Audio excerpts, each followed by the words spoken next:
ফের বেপরোয়া গতির বলি ইকোপার্ক থানা এলাকায় দুর্ঘটনায় তরুণীর মৃত্যু হয়েছে। আকাঙ্ক্ষা মোড়ে নিয়ন্ত্রণ হারিয়ে ডিভাইডারে ধাক্কা স্কুটারে ছিটকে পড়েন বছর 35-এর এক তরুণী। তিনি পাটুলির বাসিন্দা বলেই জানা যাচ্ছে। সকাল 6:45 নাগাদ এই দুর্ঘটনা ঘটে।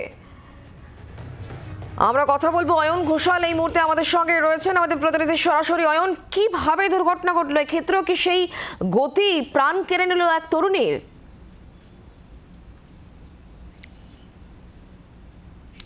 হ্যাঁ, এখনো পর্যন্ত পুলিশের যে বক্তব্য তাতে দ্রুতগতির এই ইলেকট্রিক স্কুটার শেষ মুহূর্তে তার গতির ওপর নিয়ন্ত্রণ রাখতে পারেনি চালিকা।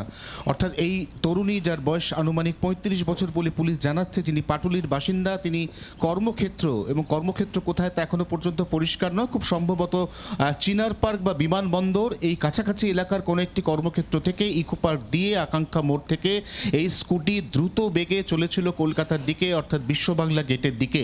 ইকো পার্কের 1 নম্বর গেটের সামনে রাস্তার মধ্যে যে ডিভাইডার, সেই ডিভাইডারে একেবারে সপাটে অত্যন্ত দ্রুত গতিতে এই স্কুটার ধাক্কা খায়।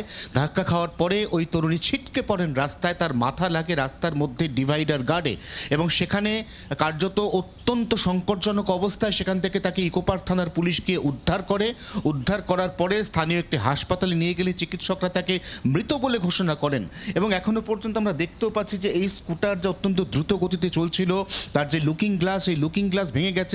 বিভিন্ন যে অংশ, সেই অংশগুলোর মধ্যে যথেষ্ট চির ধরা দাগ রয়েছে। পেছনের যে নাম্বার প্লেট, সেই নাম্বার প্লেট উড়ে গিয়েছে। অর্থাৎ অত্যন্ত দ্রুত গতিতেই যে এই দুর্ঘটনা ঘটেছে, এ কথাই কিন্তু প্রাথমিকভাবে মনে করা হচ্ছে। তরুণীর পরিচয় জানার চেষ্টা চলছে। তার কাছে ইতিমধ্যেই 2টি আইডেন্টিটি কার্ড পাওয়া গেছে, পুলিশ খতিয়ে দেখছে। তার পরিচয় এখনো পর্যন্ত যেটা পরিষ্কার, সেটা যদি পাটুলির বাসিন্দা। ওই তরুণীর পরিবারের কাছে খবর পাঠানোর চেষ্টা করছে পুলিশ।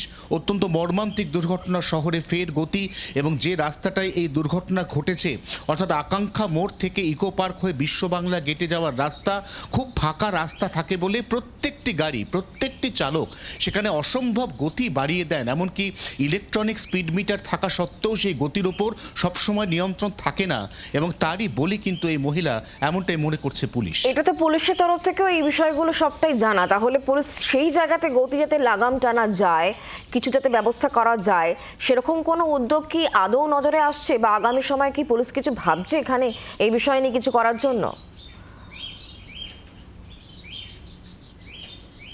দেখো, বিগত 3 বছরের মধ্যে ইকো পার্কের বিশ্ববাংলা গেট হয়ে একেবারে বিমানবন্দর, অর্থাৎ চিনার পার্ক হয়ে যে রাস্তা আবারও ভিআইপি রোডে গিয়ে পড়ছে, সেই রাস্তাতে 100 মিটার অন্তর অন্তর ইলেকট্রনিক স্পিড গান লাগানো হয়েছে। কিন্তু যেহেতু ইলেকট্রনিক স্পিড গান পরবর্তীকালে কেস দেয়, SMS এর মাধ্যমে কেস দেয়, অতএব সেই মুহূর্তে বা ইনস্ট্যান্টলি কিন্তু কোনো শাস্তিমূলক ব্যবস্থার বিধান নেই। এবং ঠিক সেই কারণেই এই যে স্পিড মিটার, এই স্পিড মিটারকে অনেক ক্ষেত্রে অগ্রাহ্য করার প্রবণতা থাকে। এবং আমরা যদি সেক্টর 5-এ যে বিল্ডিং মোড়, সেই বিল্ডিং মোড়ের পর থেকে যে রাস্তা সোজা ইকো পার্কের দিকে চলে যাচ্ছে বা নিউ টাউনের দিকে চলে যাচ্ছে, সেই রাস্তায় একটু নজর রাখি, তাহলে দেখব যে সেখানে কার্যত ট্রাফিক বিধিনিষেধ, তার যে পরিমাণ রয়েছে, স্পিড বাড়ানোর যে মাত্রা রয়েছে, এই মাত্রাকে অনেক ক্ষেত্রে কিন্তু ইগনোর করেন, অগ্রাহ্য করেন চালকরা, এবং সেখানে একটা গতির তুফান ওঠে। এবং সেই গতির বলি আজকে একদম সকাল 6:45 সময় এই মহিলা হলেন। এবং এই মুহূর্তে যেটা পুলিশের প্রথম কাজ, সেটা হচ্ছে এই মহিলা তার বাড়িতে খবর পাঠানো, এবং বাড়ি থেকে লোকজনকে যে হাসপাতালে তার মৃত্যু হয়েছে সেখানে ডেকে পাঠানো। বাংলার আওয়াজ, বাঙালির আবেগ, জি 24 ঘন্টা।